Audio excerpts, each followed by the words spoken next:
After the Cincinnati Bengals fell to 0-2 yesterday, losing to Baltimore 27-24, it's time to pose the question, is it time to panic in Cincinnati? The Bengals definitely looked better in the second half, but the first half looked very similar to Week 1 against the Browns, where they lost 24-3. The only reason the score was 13-10 at half was because of an 81-yard Charlie Jones punt return touchdown, and by the time the Bengals offense finally scored their first touchdown of the year, it was already 20-10. The Bengals tried to come back with 2 T. Higgins touchdowns, but came up short. Both of their losses have been against division rivals, and they sit dead last in their division right now, barring the result of Monday Night Football. If they don't start to seriously turn things around, they're in danger of missing the playoffs. I know it's still early in the season, but their lack of a running game and the disappearance of Jamar Chase leave concerns with me. Through the first 2 weeks of the season, Jamar Chase only has 10 catches for 70 yards with a long catch of only 13 yards. And this is incredibly concerning for this Bengals team because even last year, when they had their struggles at different times throughout the season, Jamar Chase still was producing at a high volume. And him and Joe Burrow have always had that connection, and that's been something that's led them deep into playoff runs. And if Jamar Chase isn't going, this offense is a completely different style and plays at a completely different pace.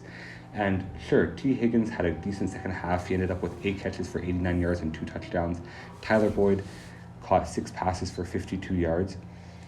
But without Jamar Chase being the player that we have seen him to be in the past, this offense doesn't have that explosive factor to it. And that's why in the first half, they were only able to score 3 points as an offense. And on their drives in the first half, they went punt with 6 plays for 12 yards, punt again with 4 plays for only 2 yards, and then they had the punt return touchdown, and then on their last drive of the half, they went 14 plays for only 49 yards, and then kicked a field goal. So that is concerning as an offense for the Bengals because even going into the third quarter, their first drive of the third quarter ended in an interception by Joe Burrow. And it's just very obvious to me right now that this offense isn't clicking at the same rate that it was last season where they were a top offense in the NFL.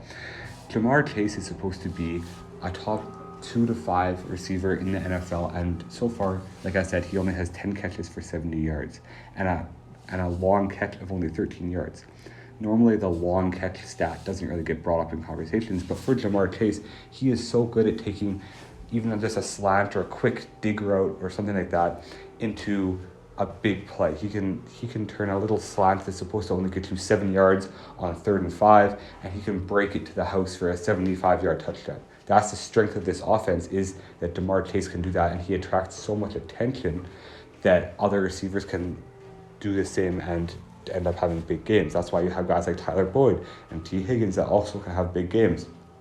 And to see him not be able to do that, only have a long reception of 13 yards this season, and while I know it's only been 2 games, that's still concerning because even if you just hit him on a post route or something, you can get a reception longer than 13 yards. His average reception length is only 7 yards so far this season, and to see that is concerning for Jamar Chase and the rest of this offense because if, like I said a couple times, if Jamar Chase is not clicking on all cylinders with Joe Burrow, this offense is going to lose a step, and it's going to be hard for them to come back in games like they needed to against Baltimore and like they needed to against Cleveland, because they ended up going down 20-10 after the half, and while they were able to score to make it 20-17, Baltimore answered right back as Lamar Jackson threw a touchdown to Nelson Aguilar, and then they exchanged punts.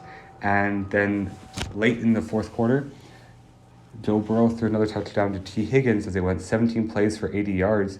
But by that time, it was too late, and Baltimore was just able to run out the clock. So it was too little, too late, and it was a lot of garbage time yards and touchdowns for this Bengals offense. So they weren't able to come up clutch when it really matters. And that's something that they were able to do in years past, because if you put the ball in Joe Burrow's hands with 5 minutes left and they need to score, I always felt pretty confident that they were going to get it done, because even if Jamar Chase is getting double covered, T. Higgins will get open, or Jamar Chase will even get open through the double team, or the running game will be good. But through 2 games, their running game has looked atrocious so far. Joe Mixon just hasn't been able to break those longer runs like we're used to him seeing.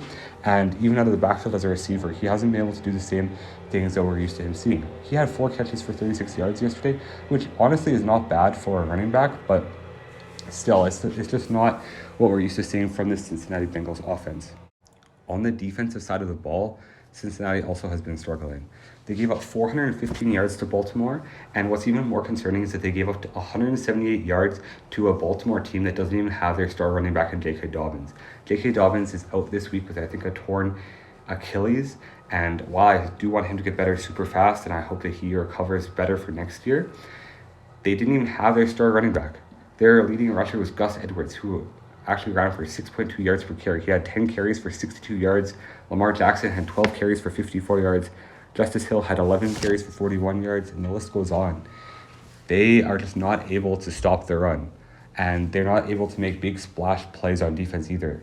They didn't have any sacks and no turnovers in this last game, and Lamar Jackson, while he didn't have a great game throwing the football, was able to just march down the field on the Cincinnati defense. Whenever Cincinnati showed a little bit of life and started to make a touchdown drive in the second half, Baltimore was just able to respond immediately.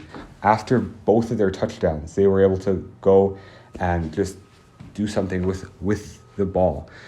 To begin the third quarter, it was only a 13-10 game, and Cincinnati was right there. But in the first drive of the second half, they give up a touchdown. Cincinnati answers right back to end the third quarter, but then the Baltimore Ravens just marched down the field again in 15 plays, 85 yards, and score another touchdown.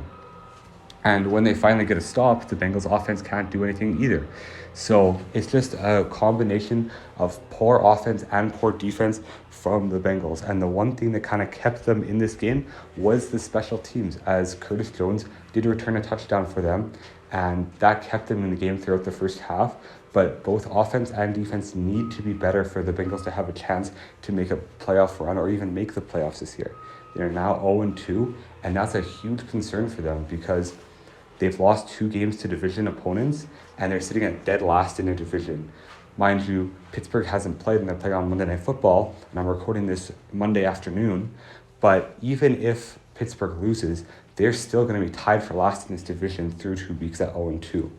Yes, it is only 2 weeks into the season, but their offense and their defense have shown enough flaws through the first 2 weeks. And while both of these units have been solid and the Bengals offense has been known to be elite through the past few seasons, and for them to struggle this much is uncharacteristic, and it's a cause for concern going forward.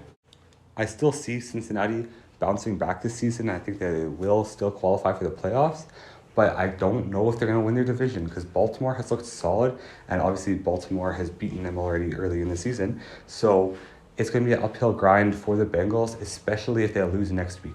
Next week, they do play against the LA Rams, and while that is supposed to be an easy win for them, after the first couple of weeks, you never know. Cleveland was supposed to be an easy win for them as well, and Baltimore should have been a win for them going forward as well because J.K. Dobbins was out, and running the ball is the Baltimore Ravens' specialty.